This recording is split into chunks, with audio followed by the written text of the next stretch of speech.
Okay, let's get started. So last time we talked about the RLC series circuit for alternating currents. So we have a resistor, a capacitor, and an inductor all in series together. And we talked about how the current is the same at each point in the circuit, and how the current and the voltage across the resistor is the same, while the current and the voltage across the inductor and the voltage across the capacitor as well are out of phase. And then we discussed how to add up these out of phase voltages using a phasor diagram. And from that we were able to derive a parameter that we define as the impedance of a circuit. So the impedance is a measure of the effective resistance of a circuit. And from that we were able to write Ohm's law for an RLC circuit, which would just be the voltage, delta V equals, or delta V max equals I max times Z, where Z is the impedance. Then after that we talked about the concept of resonance. So in order to maximize the current in a circuit, there is a special frequency, the resonant frequency, that minimizes the impedance. So from Ohm's law for RLC circuits, if I minimize the impedance, I maximize my current. And remember that the inductive reactance and the capacitive reactance are frequency dependent, but the resistance is not. Resistance is just dependent on the properties of the resistor.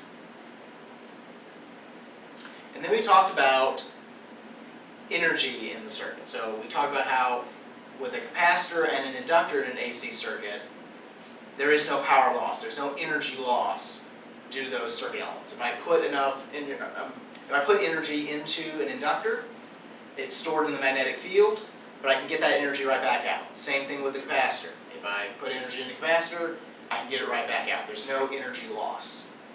That's not true, however, for a resistor. For a resistor, if I put a flow current through it and put energy into it, part of that energy is dissipated in the internal energy of the resistor. So that energy becomes lost to me. I cannot regain that energy that I've lost in a resistor. So I don't lose any energy in a capacitor or an inductor, but I do lose energy in a resistor. So now let's move on to what we're going to talk about today, which is Maxwell's theory and electromagnetic waves. So the highlights for this section involve Maxwell's theory of electromagnetism. We're going to talk about the various properties of an electromagnetic wave. Talk about the concept of a wave intensity. And then we're going to discuss the Doppler effect for electromagnetic waves. Okay, so let's first start off with Maxwell's. Alright, so in the early 19th century, scientists thought that electricity and magnetism were two separate phenomena. That they didn't have anything really to do with each other, they were just fine on their own by themselves. However, as we've discovered, there are connections between magnetism and electricity, particularly when we talk about Faraday's law. So that, when a magnetic field changes, when I have a change in flux, that will induce an EMF, which basically means I'm creating an electric field, right? So there are connections between the two. So then, a Scottish physicist by the name of James Clerk Maxwell comes along, and he realized that electricity and magnetism are inexorably linked, that they're two sides of the same coin, if you will. And so he starts to develop a theory that connects electricity and magnetism. And one of the consequences of this theory is that electromagnetic fields actually move through space as waves. So these waves would be made up of oscillating electric and magnetic fields.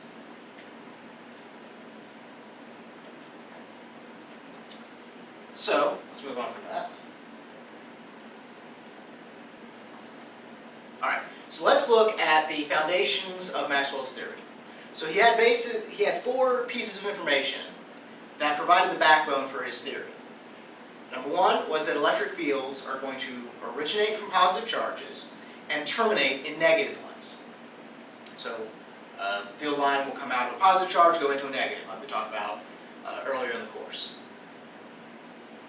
So this also implies that electric monopoles can exist, right? Remember we talked about how a positive can exist by itself and a negative can exist by itself?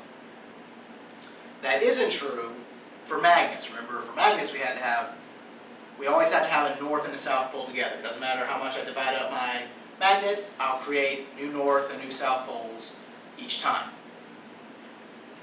So, another way to state this is that our magnetic field lines are always going to be in closed loops.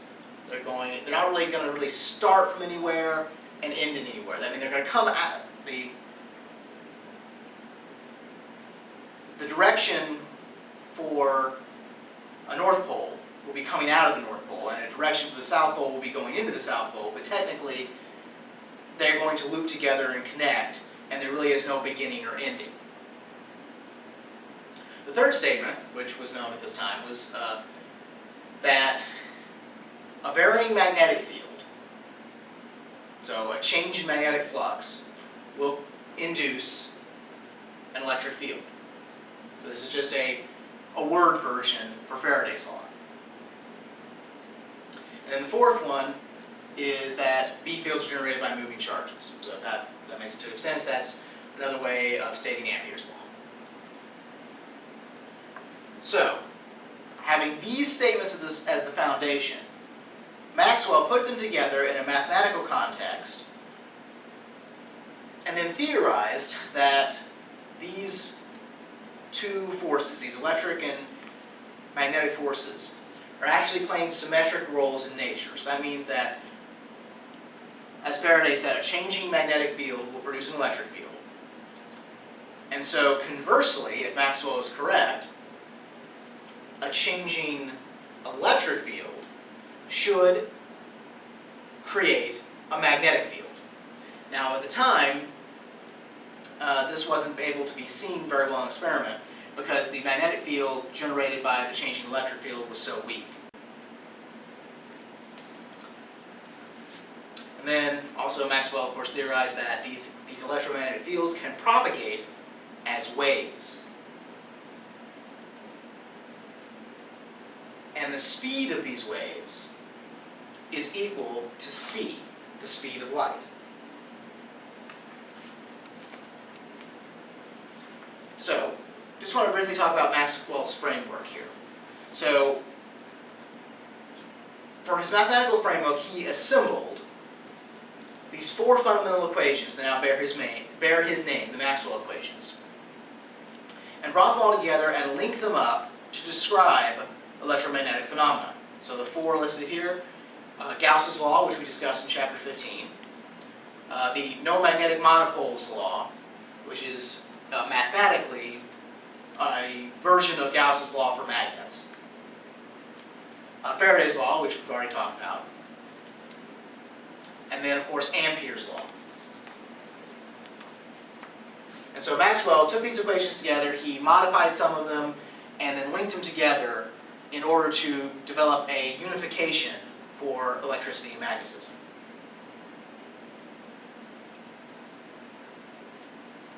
So as I mentioned before, of course, Heinrich Hertz was able to verify Maxwell's theories, and they've been used ever since.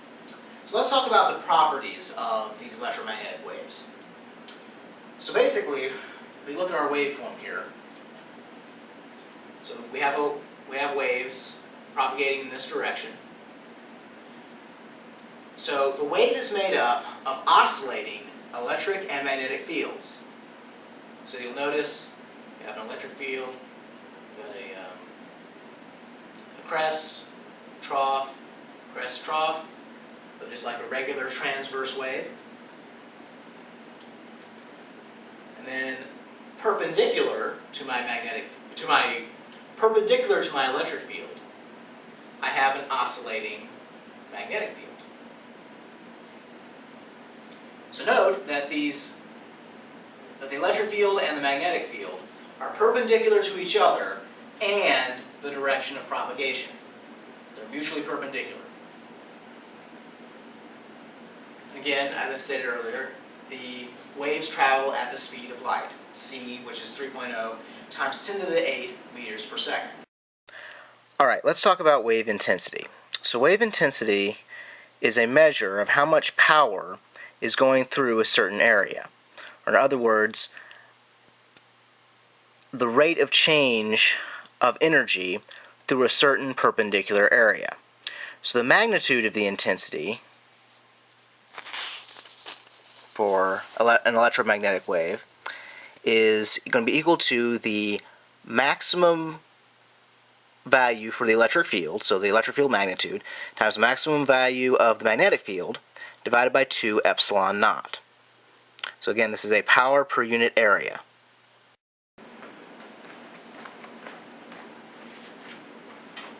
Alright. Okay, so we know that light carries electromagnetic energy.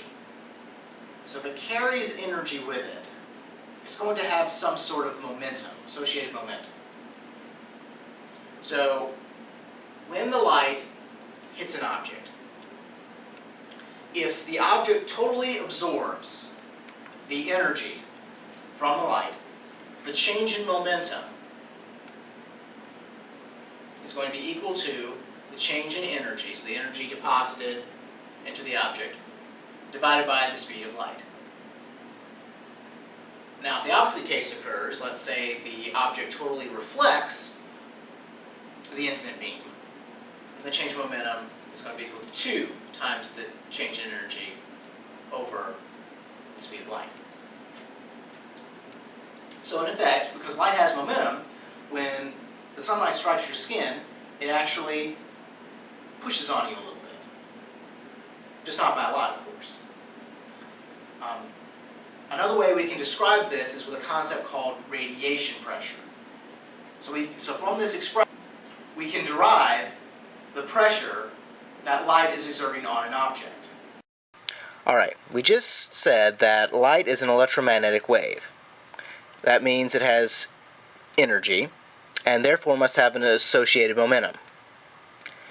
So we've defined in the slides the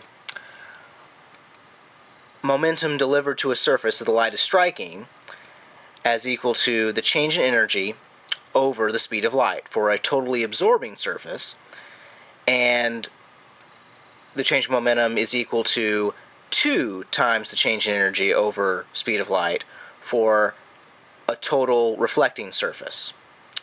Now this is going to lead us into the concept of radiation pressure. So what that basically means is the pressure caused by light hitting a substance, or hitting an object. So let's go through this idea of radiation pressure. So we know that a force, remember from 1500, a force is equal to the change in momentum over the change in time. So just Newton's second law. So we know from our previous expression here, so let's assume we're dealing with a totally absorbing surface. Our change in momentum is going to be equal to delta U over C.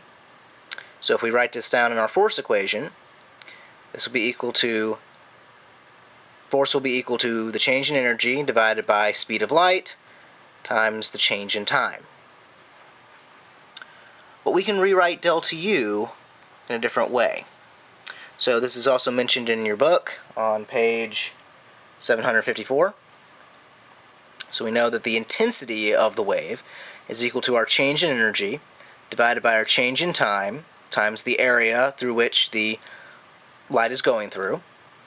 So we can rewrite that for change in energy equals intensity times area times the change in time. We're going to plug that back in to our force equation,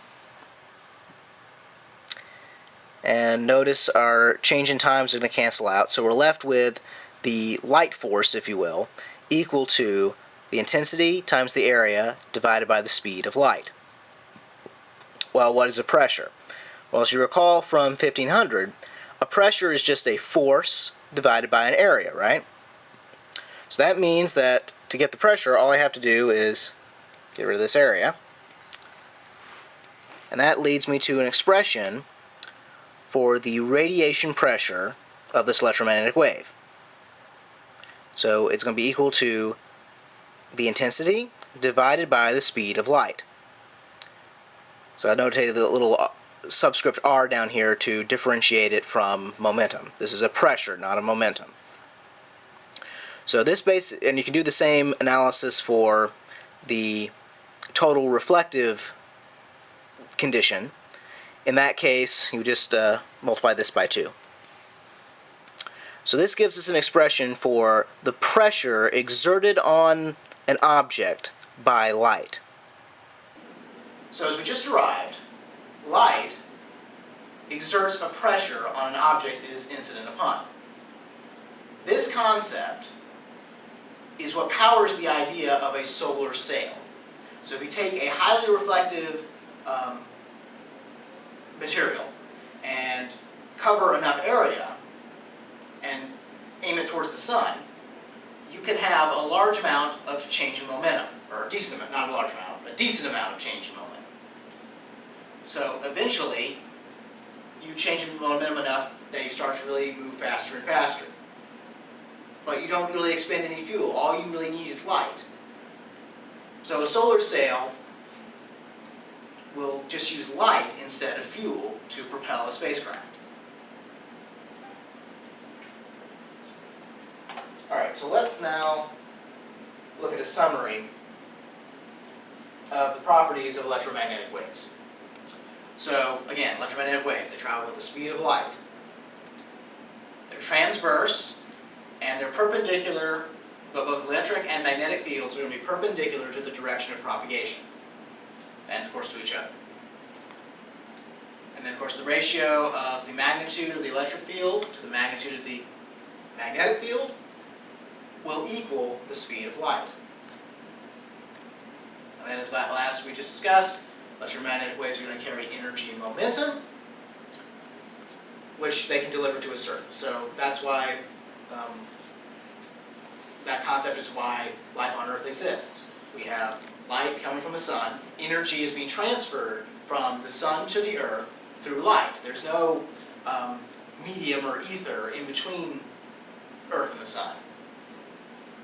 So the only way energy really gets to us is from electromagnetic radiation or light.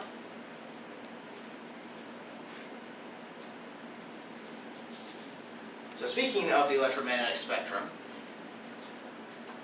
here is a wide view from different frequencies and different wavelengths of the different types of electromagnetic or light radiation. So, if we start out at a very high frequency, we get things like gamma rays, X-rays, and ultraviolet light.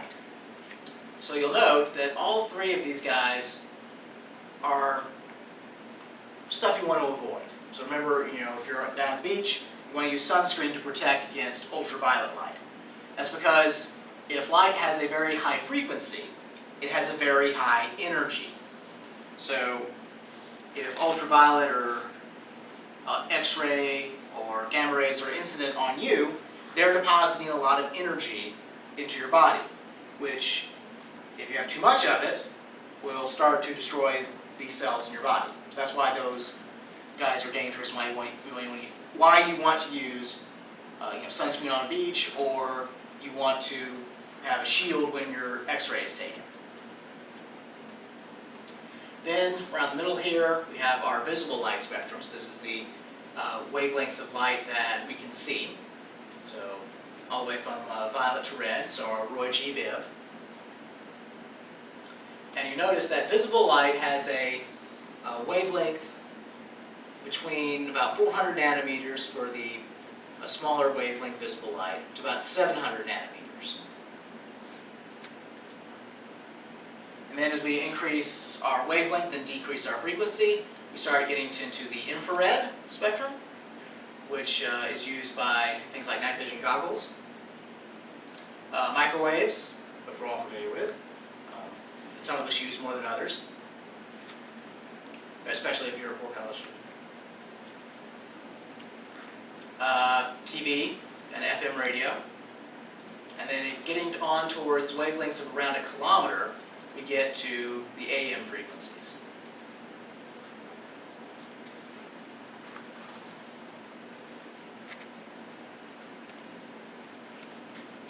All right, so let's talk real quickly about the Doppler effect for electromagnetic radiation.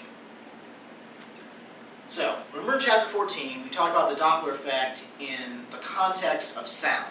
So remember, if I have an observer and a source, and they're moving relative to each other, the frequency that is observed can be different than the frequency at the source. So for example, if the observer and the source are coming closer and closer together, the observed frequency would be larger than the source frequency, right? You're scrunching it up. You're scrunching it up so more wave height, more crests are hitting the observer per unit time. And of course the opposite, if they're moving away from each other, I'm going to have a lower observed frequency. So, we've just been going through about how light is a wave. So if light's a wave, just like sound waves, we can observe a Doppler effect with two important differences. One being that light does not need a medium in which to travel. Sound does, light does not. And then two, the speed of light does not depend on the reference frame. It is the same in each reference frame. So we can derive an equation for the Doppler effect for light, where c is the speed of light, fs is the frequency at the source, fo is the frequency at the observer, and u is the relative velocity between the observer and the source. Note that this equation is only valid if the relative velocity between the observer and the source is much, much less than the speed of light.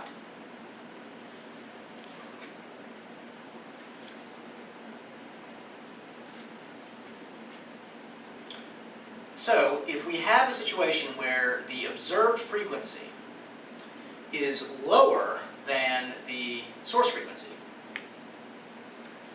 we're going to have something called a red shift. So, if we look back at our electromagnetic spectrum, if I lower the frequency, so let's say I start out in some visible light right here. If I lower the frequency of the light, I'm going to change the color.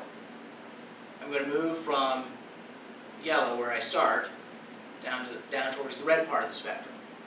Conversely, if I have an increased observed frequency, I will head towards the blue part of the spectrum, because I'm increasing my frequency. So when two objects are coming closer together and my frequency increases, that is known as blue shifting. If my objects are going away from each other and my frequency drops, that is called red shifting. Alright, so now let's do a problem dealing with the Doppler effect. So let's say we have a man walking on a sidewalk at a certain speed towards the headlights of an oncoming car. So both of them are heading in the same direction.